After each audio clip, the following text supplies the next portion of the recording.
స్వచ్ఛమైన ఆరోగ్యవంతమైన కాకినాడ నిర్మాణంలో ప్రజల సహకారమే కీలకమని municipal corporation in charge commissioner NVV Satyanarayana అన్నారు. మంగళవారం ఆయన సర్కిల్ 5, 7, 11, 12 పరిధిలోని పలు వార్డుల్లో పారిశుద్ధ్య పరిస్థితులను ప్రత్యక్షంగా పరిశీలించారు. పర్యటన సందర్భంగా కమిషనర్ స్థానికులతో ముచ్చటిస్తూ ఇంటింటికి పారిశుద్ధ్య కార్మికుల సమయానికి చేరుతున్నారా, చెత్త సేకరణ సమస్యలేమైనా ఉన్నాయా అనే అంశాలను స్వయంగా విచారించారు. చెత్త వర్గీకరణపై అవగాహన కల్పిస్తూ తడి, పొడి చెత్తను వేరు చేసివ్వటం నగర పరిశుభ్రతకు అత్యంత కీలకమని పేర్కొన్నారు. కార్మికులు రాని రోజుల్లో చెత్తను రోడ్లపై వేయటం పూర్తిగా మానుకోవాలని, ఇంట్లోనే నిల్వ చేసి తదుపరి రోజు ఇవ్వాలని పిలుపునిచ్చారు. పరిశుభ్రమైన కాకినాడ కోసం ప్రజల భాగస్వామ్యమే ప్రధాన శక్తి.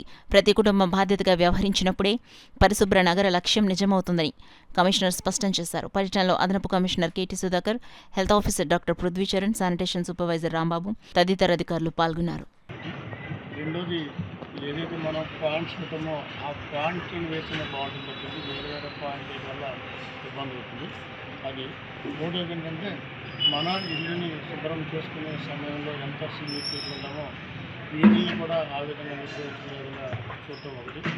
మూడోది, ప్రజలకు అవేర్నెస్ అంటే కొన్ని చోట్ల ఈ టీ క్యాంటీన్స్ లేకుంటే కొన్ని షాపులు ఉన్నాయి, వాళ్ళు యూజ్ చేస్తున్న ఆ ప్లాస్టిక్ గ్లాసుల్ని పెద్ద డబ్బాలో వేయవలసిందిగా వాళ్ళని రిక్వెస్ట్ చేస్తున్నాము.